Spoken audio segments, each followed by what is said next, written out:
Hey, before we begin today's video, let's play a quick game of Simon Says. Okay, Simon Says clap your hands once. Now clap them again. Okay, if you clap twice, you're out. For anyone still in, Simon Says hit that like button down below and subscribe. Now Simon Says comment down below if you survived this game of Simon Says.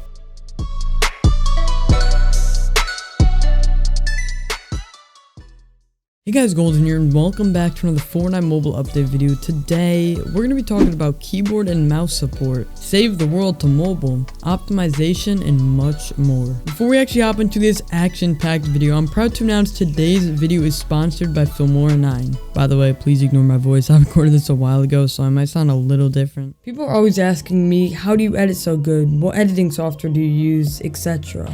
And I've been doing YouTube for around 5 years now and have gone through probably about 100 different editing softwares, and boy do I wish I found Filmora9 a lot earlier. Filmora9 is an editing software for beginners, but don't let that trick you because I was already able to edit how I currently edit on the software within a couple of hours of using it. You can add super cool transitions by just dragging and placing, and within an hour you could have a pretty sick looking video or montage. There's countless amounts of transitions, titles, effects, and it even comes with a screen recorder which you can record your gameplay with. And if you're ever feeling like you want even more effects and such, you can go to filmstocks.com and download whatever pack looks best to you personally. My favorite personally is the video game pack, but there's pretty much something for whatever content you're trying to make. Vlogging, gaming, pretty much anything. I want to emphasize how easy this software is to use. If you're not looking to spend hours trying to learn how to edit, you can basically become a pro editor within an hour. If you're just starting your channel and want a nice editing software, or maybe you've just wanted to edit better, you can download Filmora9, link in the description.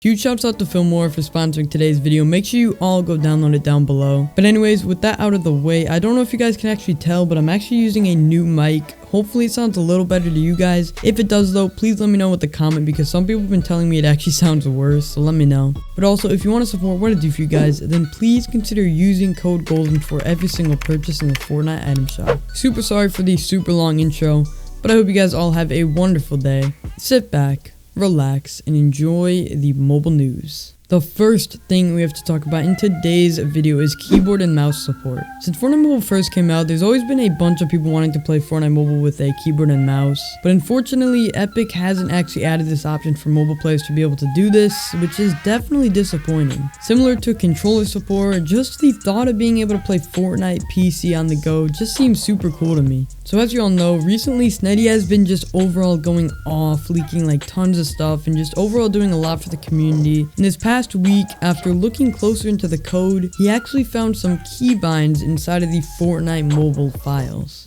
For those of you who don't know, keybinds are basically like PC's version of HUDS essentially. It's basically where you can program what the keys on your keyboard actually do. So perhaps F equals open inventory or something like that. And like your HUD, these can also have a huge impact on your gameplay, so it's definitely important to have good keybinds. But anyways, in terms of Fortnite Mobile, like I was saying, we actually have keyboard and mouse keybinds in the files. Not exactly sure when these were actually added, but as you can see in the images, you can see the code with different keybinds like space equals jump. You can see what all the F's do, delete, just pretty much all the buttons on the keybind binded with actions in the files. Now, what could this actually mean? Well, it could mean tons of things, like perhaps Fortnite is actually working on adding keyboard and mouse support, but vice versa, it could simply mean nothing, but unfortunately, as of now, we don't really have any idea. And not only do we have the keybinds in the code, when diving even deeper into the files, we can also see something that basically is shouting out keyboard and mouse. And that's this code saying config KBM, which stands for keyboard and mouse, save the world - keyboard / mouse. And also underneath that, it shows more keyboard and mouse code saying config keyboard mouse campaign for player input settings. So definitely some crazy stuff we're seeing in the code, to say the least. I'm gonna go more over the Save the World code a little later in the video, since that's not actually the only code for Save the World Snetty found. We actually have some more, which I'll be sure to share with you guys in just a bit. But anyway, staying on topic, I feel like the option to play keyboard and mouse on mobile would definitely be an awesome feature for Epic to add, and for the people who just can't afford PCs but want to play like their favorite streamers, I think this would definitely be an awesome thing for Fortnite to do. Now that's just my thoughts on this. I'm curious what you guys actually think about keyboard and mouse coming to mobile down below, so be sure to let me know your thoughts on it down below. Next in the news, optimization. Fortnite Mobile has always had tons of issues in terms of optimization and such, and from the start of Fortnite on phones and iPads, it's always been kinda laggy, and there's really not much you can do about it, unfortunately. And I'm constantly getting DMs from people telling me their devices have been super laggy recently, and I'm getting the question, how do you fix lag? And I might actually make a video going over that sometime soon, but for now, there's not really much you can do. However, the issue that I want to talk about is the fact that optimization is actually getting worse and worse as Fortnite Mobile progresses. When mobile first came out, it was overall honestly not bad. There was little to no lag with 30 FPS, and it was just overall super enjoyable. However, as time goes on, Fortnite Mobile's optimization has decreased drastically, and now especially for lower end devices, it can be extremely hard to play. Now there could be many reasons as to why this is actually happening. However, the main one is that simply the game is constantly advancing, and this makes the game harder and harder to run every day. But that's definitely not to say Fortnite can't do anything about this. I don't know if you guys remember, but there was a time in Fortnite's history where they used to have improved mobile performance in literally every single patch note. I've been reporting on this news for like a year now, and I don't really remember much of the stuff I report on, but this I remember specifically, like in the back of my head. It's literally engraved into my brain, since it was literally put into every single update. Until sometime around season 9, they just completely stopped trying to fix performance, which can obviously have a huge impact on the game itself. And I haven't seen improved mobile performance in the patch notes for at least a season now, which is probably why you guys have been noticing your devices have been getting worse and worse. Now, I saw someone actually made a post about this on the Fortnite Mobile Reddit page, and he actually ended up getting nearly 400 upvotes. And in this video, he basically just compared the difference between the 6S in Season 3 versus the 6S in Chapter 2. And the fact this post blew up, its clear performance has definitely been hurt recently. And I'll quickly play the little clip for you guys, since it's definitely important to see the difference in performance.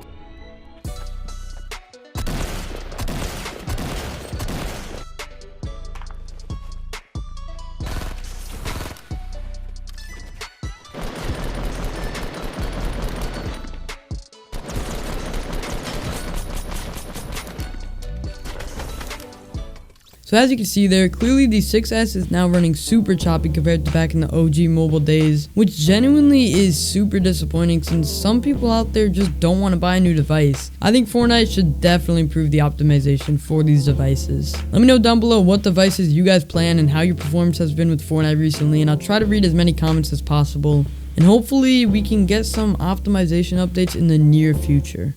Next in the news, Save the World. We've gone over Save the World a few times on this channel, and that's because we're constantly getting more and more updates on it. But let me make this clear. For me to say Save the World is 100% coming to mobile is completely far-fetched. Nothing has been confirmed as of now, unfortunately. But we are still constantly getting new information on it, which I'm gonna talk about more today. And what if I told you someone might actually be able to get Save the World on mobile? Which I'll go over in just a bit, but first, let's go back into the Fortnite Mobile files. So as you remember, a little earlier in the video, we went over the keyboard and mouse leaks, and there were actually Save the World leaks in it, which I said I would talk about later in the video, so let me quickly explain that. In the code, it clearly says campaign, which stands for Save the World, and Save the World, along with all the keybinds. So what this means is, along with the BR codes, Fortnite also added Save the World codes into this specific part of the code. Now, could this mean anything? Not completely sure, but the fact that Fortnite is going out of their way to add this into the files could potentially mean something. But not only that, also for those of you who don't know, a few weeks ago, Fortnite actually added a brand new feature where you can basically spectate any of your friends' games. And overall, this is definitely an awesome feature to say the least. But anyways, while you're actually in this feature, first off, you actually get the PC FPS indicator, but that's not really the point. The interesting part about this feature is when you go into settings, you can actually see all of these save the world settings on your mobile device. So this is just adding to the confirmation that save the world settings and files are actually in the code and are even accessible in game. Now, of course, this could and likely is just a bug, however, still definitely interesting to say the least. Now, with that over with, now let's go into actually being able to access Save the World on mobile. Currently, when you try to join a Save the World friends lobby, nothing happens, right? Well, Sneddy actually edited the Fortnite Mobile code and was able to remove the blacklist on Save the World, which should make the game mode accessible. So, Sneddy tried, of course, joining his friend's lobby, who was in Save the World, after doing this, but unfortunately, got this message saying this device does not support the Save the World game mode. Now, as disappointing as this is, it's also good news because this does show Sneddy altering the files actually did do something in terms of joining a Save the World person's party. And Sneddy actually told me and is claiming that if he can continue to alter these files, he might actually be able to access Save the World on mobile. Now, of course, I'll be sure to keep you guys updated with any new information in terms of Save the World coming to mobile, so be sure to subscribe. But yeah, just stay patient for now. Anyways, guys, unfortunately, that's all the news we have to talk about in today's video. I'm going to try uploading a little more for you guys also in the next upcoming weeks, so be sure to subscribe with those post notifications on. But also to support what I do for you guys, please consider using code GOLDEN for every single purchase in the Fortnite item shop. It really does support me a lot, guys. Supports this channel, supports everything I do. I appreciate it. But if you do also want early news, be sure to follow my Twitter at IamGoldenYT. But also, if you want to see some dope montages and such, follow me on Instagram, also at IamGoldenYT. Finally, subscribe to my new channel, Golden Streams, link in description for custom live streams and also a chance to play with me, link in bio. But either way, thanks so much for watching. I really do appreciate it. But this has been Golden. Do with this information that you will. Hope you liked the new mic. I personally did. But I'll see you all in the next one. Acai.